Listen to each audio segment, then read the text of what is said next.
All right. I know for many of you this might be review. Some of this is like, I've heard this before, I know this. We are also trying to equip you so that you can share this with other people. As new people come, as you sit with them, you're able, they go, well, why do I have to go? Do I have to go to that newcomers class? Well, maybe you've brought someone. And that's the first question. Well, do I have to? Well, where are you going? Here's my encouragement to you as well. If you bring someone, and we highly encourage that, invite people, invite them out to see what we're about, come check it out. If you've brought someone, it's up to you and the person, but you are more than welcome to sit in on the newcomers class with the person you brought. Okay? Some people don't want that. Sometimes the friend is like, no, I'm fine on my own. I'm a little more extroverted. You go to your group. I'll sit here and learn. I'll catch up with you after. Great. If they're a little more introverted, nervous, scared, anxieties, feel free to say, hey, you know what? We have this class, and I'd love to sit with you in that class. So that does mean if you bring someone and you're serving somewhere else, you're a share group leader that night or co-leading, let us know ahead of time so that we can make changes and you can be in the newcomers group as well. Make sense? Yeah. Everybody learning something so far? Yeah. Good. And again, we want to equip you guys.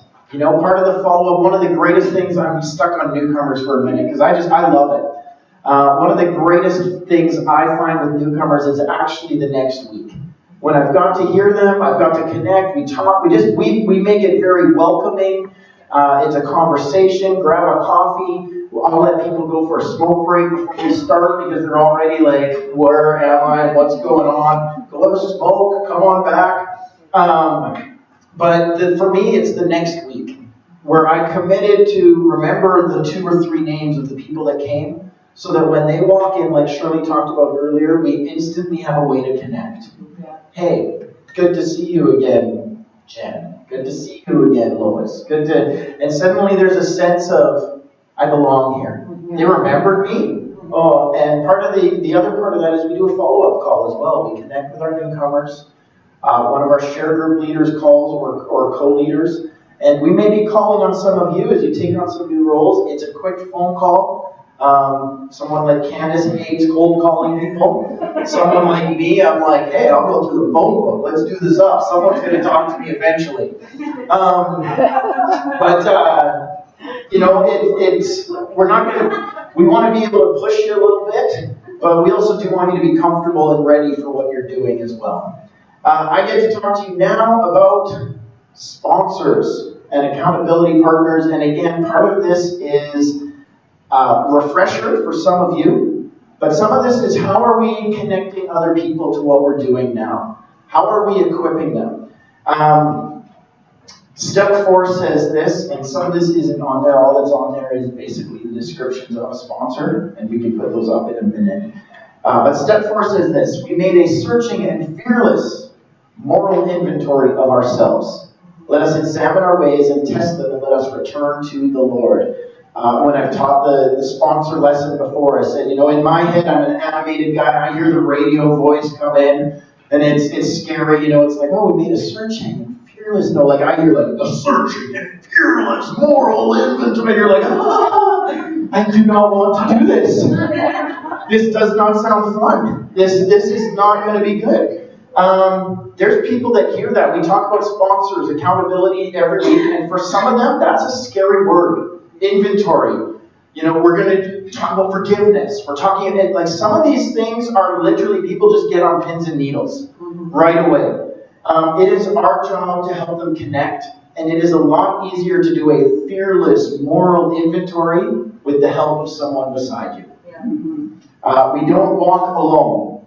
So part of being a sponsor, there's 3 relationships that we want to connect with. Through Celebrate Recovery, the first relationship we want people to connect with is a relationship with Jesus.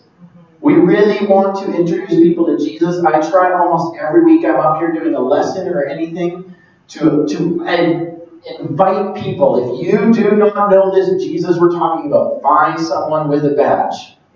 It's not typically this type of environment, isn't an altar call type environment.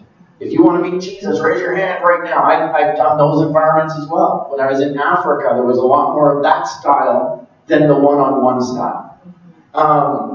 Celebrate Recovery tends to be a little bit more one-on-one. So during Crosstalk Cafe, don't be afraid to even say, hey, well, do you know Jesus? Who is Jesus to you? Oh yeah, I know him. But who is he? I don't know. Suddenly the follow-up question's a little bit harder. But take time. Take every opportunity we can to just share the gospel with people. The next relationship through Celebrate Recovery that we want is a relationship with a church and with a community. For some people, the only church they have might be Celebrate Recovery. For some people, it might be actually connecting them to the church. There's many different churches here represented. I see eyes. Sorry, Did you turn to? Yeah, just we're working it out. I will get to that in a moment. Yes, I'll tell you when. But we want to connect people to community. For some, it might be Celebrate Recovery. For some, it might be a church. We've had the opportunity sometimes with newcomers. We had 1 week where this girl was just, who's Jesus? Tell me about the Bible. What is, just hungry, 6 days sober. And we said, well, here's who Jesus is. We laid out the gospel for her a bit. We talked, then she started asking, well, what about churches? What's this church like? And in the recovery group, we had someone in the newcomers group, we had someone from this church. Well, why should I go to this church, not another church? Well, we happen to have someone from another church here at Crossroads and Home Church. And here, we'll talk to you about, they're all great churches. Yeah. Love Jesus. Yeah. And if you find one that feels like home, connect. Get in there and stay there. But if you want to know the differences, we'll tell you. And it's not us versus them, it's just, this church, the music's a little louder, there's smoke machines and flashing lights, and at this church it's a little more reserved, and you're going to experience people raising hands, and we just went through some things. They found a church, they found a mentor.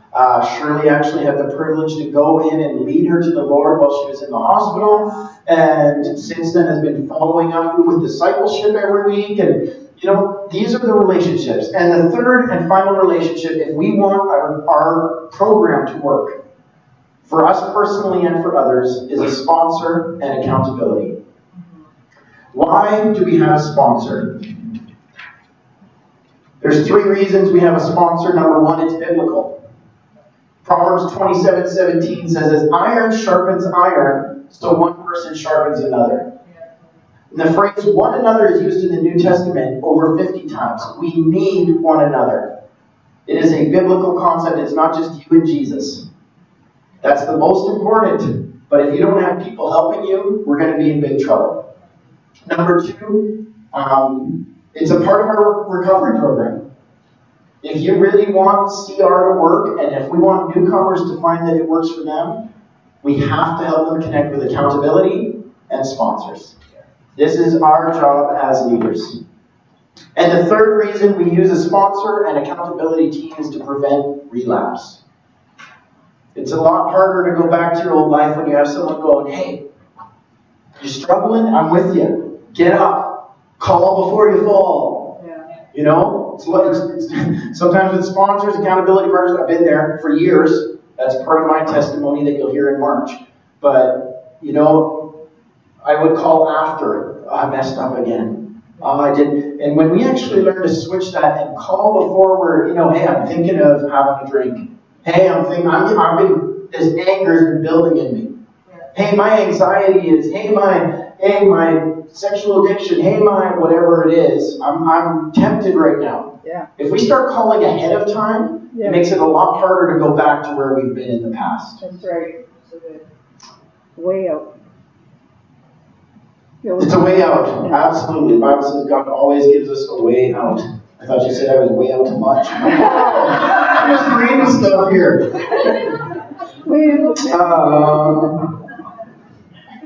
Within our program, it's going to keep you honest. Accountability and sponsors are going to keep you attending meetings. And they're going to keep encouraging your faith. And when there is relapse, we can confront people in love to bring them back. Now let's look at the qualities of a sponsor. Qualities of a sponsor. Number 1, their walk matches their talk. Now, this is again not only just for you guys, to know for yourselves, oh, I need a sponsor, oh, I'm fine. You guys are now leaders and serving and helping, and people are going to be connecting to you. Does your walk match your talk? Can't get up here and say, like we did about conflicts, we're going to deal with it fast, and then as a leader blow up and have meetings with pastors and stuff, and you haven't even talked to the person about an issue. You can't say, we go to the people and we talk to them face on and we confront problems when you're talking about the person to everyone else instead of talking to the person. I know I'm poking at some things here, but Sonny told me to, so. Your walk matches your talk. Number 2, you have a growing relationship with Jesus. Again, for yourself and for your sponsor, you have a growing relationship with Jesus.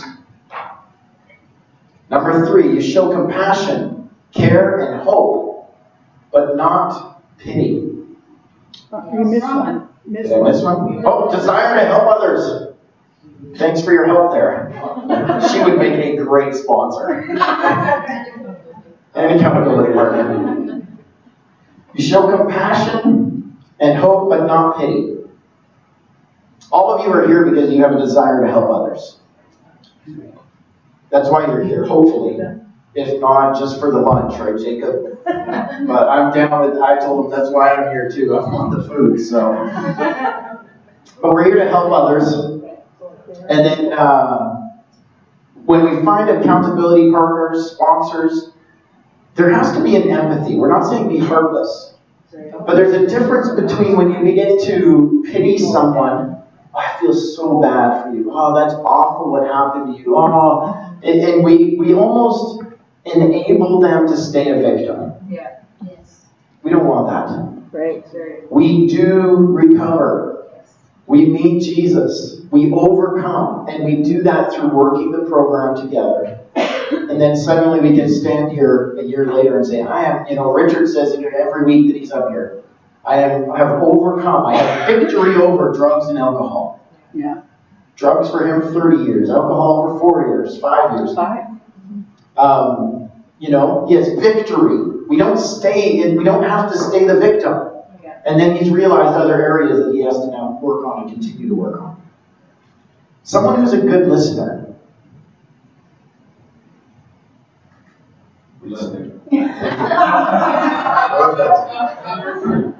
A good listener. I've said it many times. I didn't learn to listen until I came to Celebrate Recovery. I wish I had learned that years ago. I was a pastor once upon a time in a different life, and it feels like it. I wish I had learned that years ago. And for guys, I can only speak for guys because I've only ever been a guy, and I will only ever be a guy. You don't need to worry. But we want to fix. And we're listening sometimes just for their words to end so that we can say our idea, our suggestion, instead of just hearing it. And for me, Celebrate Recovery Share Groups was the first time I just was able to go, thank you for sharing. I don't have to fix it. I don't have to have my solutions. You should do this. You should do that. You could read. I can actually just listen. To me, that was such a freeing moment. And it has truly changed my relationships outside of Celebrate Recovery. In fact, I use Celebrate Recovery language now in my chats, in my talking with people, my conversations. Thanks for letting me share. When I say things like that, certain people in my life, my girlfriend, others know that I'm not looking for you to fix me right now. I just need to share, and I just need you to hear. Good. And when they say that to me, I instantly go, oh, reel back the you should, reel back my ideas. Someone who's a good listener, but also someone who is strong enough to confront you when you need to be confronted, especially for a sponsor. And many of you have completed step studies now. We need you as sponsors this year. Mm-hmm. We really do. Mm-hmm. How many did you do last year? 8. She had 8 girls that she went through inventory with because we just didn't have the people in place that had been through a step study and could actually help other people. Thank you so much for your work with that and what you've done. But we need to band together. We need a team. We need, so that she can focus on 2 or 3. And maybe someone else focuses on 2 or 3 or 1 that they really connect with. Right now I have 1 person that I'm the sponsor for. And I connect. I call. How are you doing? I check in every week. What do you need prayer for? We have coffee. I'll drop anything I can. Because that's for me right now, that's all I can probably handle is 1 because I got other stuff going on. Offer suggestions. Again, this fits more for a sponsor role, not necessarily accountability, and I'll get to the differences in a minute. Someone who can share their own current struggles. Current struggles. Sometimes we have sponsors who, I've been sober for 30 years. And that's all I've been sober for 30 years, and that's great, but you have no clue how they actually struggle now. And they present this look of, my life is all together. And sometimes it's then hard to open up and relate when you're struggling every single day, every week. Man, this person, I used to work with a ministry, and they were from the States, but they were trained in a way that everything was about, like, how are you doing today? Supernatural. And I'm like, what does that even mean? Like, is that good? Is that bad? Demonic is supernatural too. Like, what does that mean? And they would say, and sometimes this ministry that I was connecting with would just drive me nuts because I'm like, just be real. Yeah. Can you please just tell me you're just having a terrible day? Because I'm having a terrible week up in here. I need someone to just relate. Yeah. They have to be able to share their current struggles. Mm-hmm. Role of a sponsor, there to discuss issues in detail. Sometimes things you can't share in an open share group. Sometimes things in a step study that come up and really dig at you and you need someone to talk to more about it. That's the role of a sponsor. They are there in the time of crisis and relapse. They provide an objective point of view.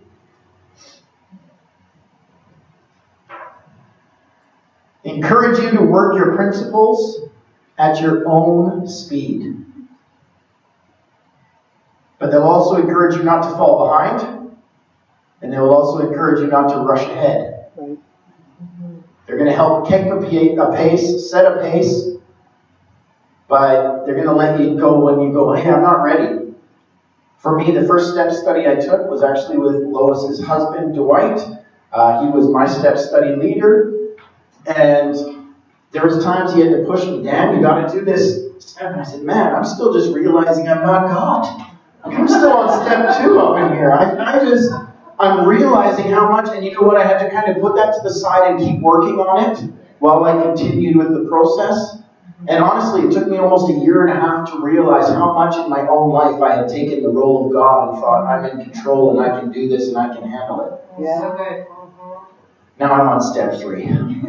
So you guys, I'm growing so fast. It's great.